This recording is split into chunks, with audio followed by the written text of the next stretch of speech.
Alex Pereira vs Magomed Ankalaev is a very interesting fight between two strikers, but one of those strikers can wrestle, and he needs to wrestle. If Ankalaev does not wrestle with Alex, he's most likely getting knocked out. And he is the best wrestler Alex has ever fought in his entire MMA career, even though he's not categorized as a wrestler per se. But the thing about every fighter that wrestled with Alex Pereira, he has beaten every single one of them. Every fighter who has attempted a takedown against Alex has lost to him in the UFC. But Will is wrestling. Alex has shown takedown defense in multiple fights throughout his career. He has fought against a total of 31 takedowns throughout his entire UFC career, which is actually a lot more than I originally thought. He has a 70% takedown defensive rate, and the last time a fighter shot a takedown was back in 2023 when he fought Yuri Prochazka the first time. The fighter that had the most success with his takedowns was Jan Blachowicz, the only fighter to take him down more than twice in a fight. So there are a lot of takedowns throughout his career, but not from the best wrestlers. Ankalaev is way better than all of those guys when it comes to wrestling. Even Jan Blachowicz, who Ankalaev out-wrestled to make the fight a draw. He was getting outstruck by Jan, he changed to a wrestling game plan, evened out the fight,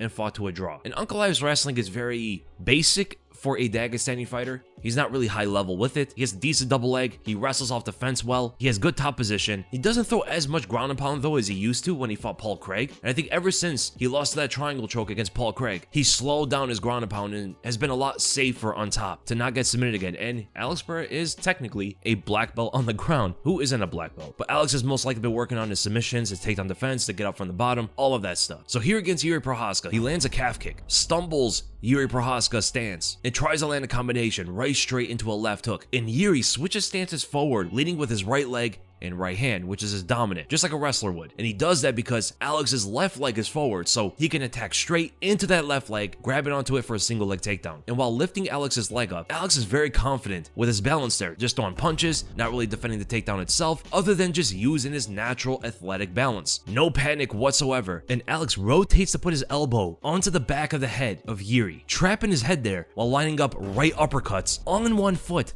while he's hopping backwards. And as soon as Yuri drives him into the fence, Alex attacks him with a headlock and then turns it into a guillotine, but keeping himself in that position. And as soon as Alex lets go of the guillotine and throws a right elbow, that's when Yuri goes to complete the takedown. Yuri turns a single leg into a high crotch, picks up Alex, and dumps him on the ground, while Alex is holding on to the guillotine, but he's on bottom and half guard, so he really can't get the submission there, but he has to hold into some kind of positional control, right? When he had the guillotine up against the fence, he didn't try to maneuver his way out of there or angle to get away from the fence, causing the takedown to be more difficult. He kind of just stood there for a while. Now the thing about Alex is, maybe his takedown defense isn't the greatest. He might get taken down by Ankalaev, but so far throughout his career, he didn't take a lot of ground and pound, and most of the submissions have been defended. In fact, there's only been like one submission in his entire career that he had to defend against, and that was Jan Blachowicz. He is much better defensively on the ground than he is stopping takedowns on his feet. He's good at protecting himself from the ground and pound, from the submissions. It could cause the grappling sequences to be very slow, riding out to the end of the round,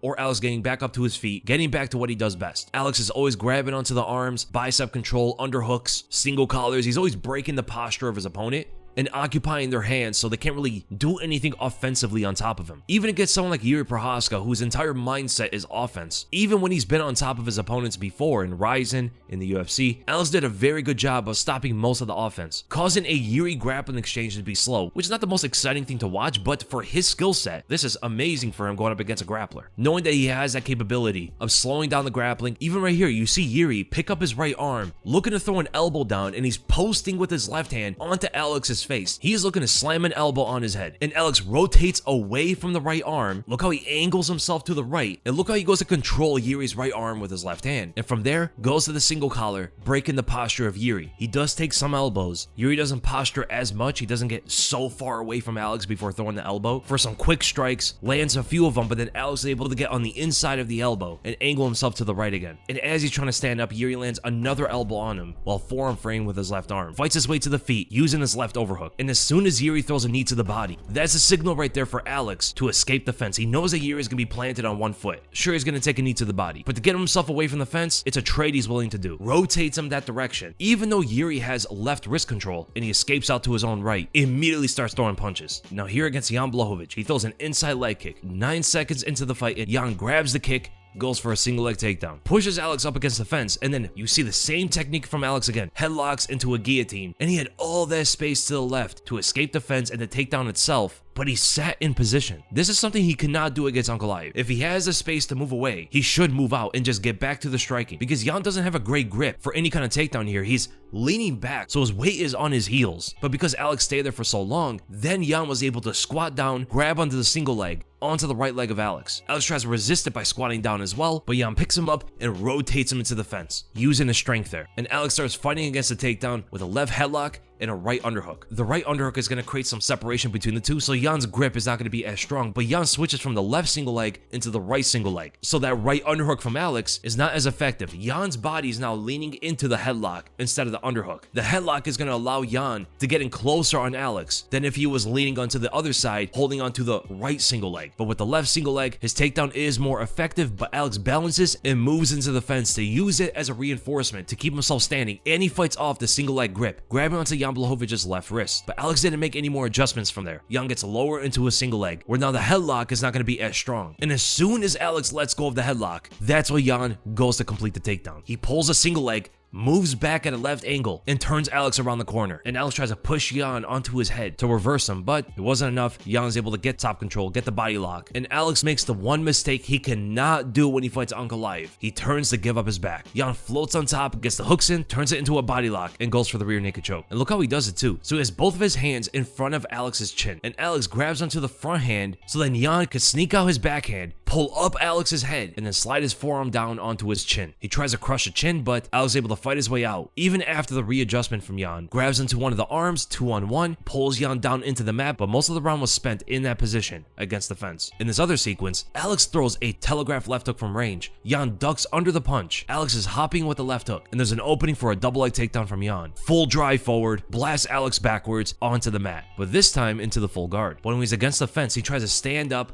wall walk, straightening out his legs, and Jan gets on top into the half guard, hooking onto one of the legs, and Alex is pushing down on the head so he could try to get out of the grip of Jan, and he's stopping Jan from advancing for any kind of attack or transition. Jan acknowledges that and gets back up to his feet to stop Alex from fully getting up, so he tries to get on top of Alex instead of staying under him so he can apply pressure downward on top of Alex. But using that left overhook, Alex is able to get back up to his feet and fight in the clinch. Then in this sequence, Alex starts dancing in front of him. He's like shimmying, moving his hands up and down, overloading the nervous system of Jan Blachowicz, trying to get him to attack first. And remember, this is after the Israel Adesanya knockout loss, where when he had Adesanya up against the fence, he was throwing all offense to knock Adesanya out. He learned from that fight. He starts using feints, not just throwing strikes, and wants to see what Jan does in response to his feints. And Jan shoots a takedown, completely telegraphed. No setup whatsoever for the takedown. Alex pulls that left leg away, gets into the southpaw stance, slightly sprawls, throws in the right whizzer, left forearm frame on the head, and sidesteps away from Jan, just like a matador versus a bull. Jan shoots another double leg takedown, and Alex thought it was going to be a punch to the head, so he picks up his hands and there's the opening for the takedown of Jan. But quickly, Alex is able to get the right overhook and tries to fight in his left underhook, resisting Jan's drive against the fence. But when he gets in the left underhook, Alex throws a knee, and you can see that Jan tries to grab onto it. He wanted to use that as a takedown, but the knee was too fast for Jan to get a hold of it, and that caused Jan to be focused onto the knee. He starts leaning to the right side more, and Alex starts focusing on Jan's left underhook. He grabs into the forearm, pushes it away, and then pushes Jan away. And Ankalaev will also shoot takedowns at distance like that. He was able to take Jan off of his feet with a double leg, and maybe Alex is fast enough to sidestep the takedown, defending it. And in this sequence, Alex throws a jab while sidestepping, and Jan slips on the outside of the punch and counters with a single leg takedown. Because he was able to get his head on the outside of the jab, he's able to follow through, keeping his head on the outside of the left leg, so he's able to lean his weight into that side, dragging Alex to the ground. That's why you see Alex's leg go from in between Jan's legs to the left of them. Jan pulls it that direction, leans his weight into it, pulls Alex to the ground. In the full guard, Jan's throwing ground and pound, but not really landing any big shots, and fights that into a decision. But at that point, both fighters were tired, especially Jan.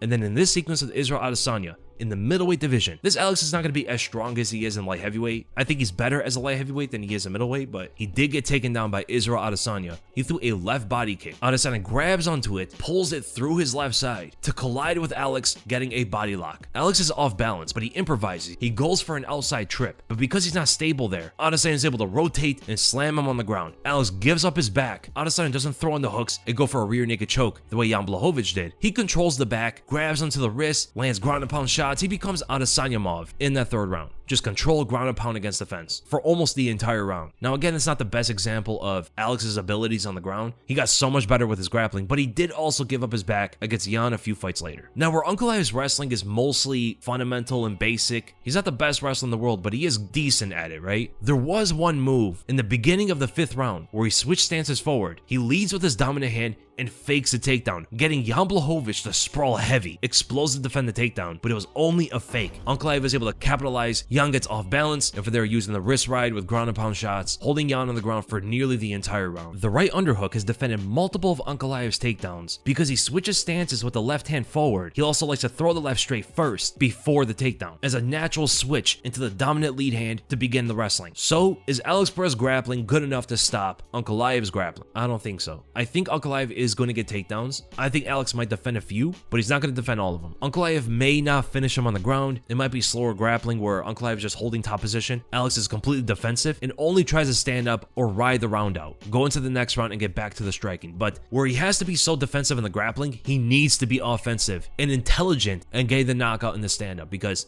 if Ankalaev is wrestling for the whole fight, he might just win. Alex's grappling is not non-existent, but there are levels to it, and he hasn't shown the level to rival Ankalaev's grappling. Now, if he can keep the fight standing, he's knocking Ankalaev out, but when you think of Alex's grappling, do you think Ankalaev is just gonna dominate him on the ground? Or is Alex's grappling actually good enough to at least keep the fight standing long enough for him to get a knockout? And I hope you guys enjoyed the breakdown. If you guys did, make sure to like, make sure to subscribe, hit the bell for notifications. I'll have my prediction video up in like the next few days, and I'll see you guys then.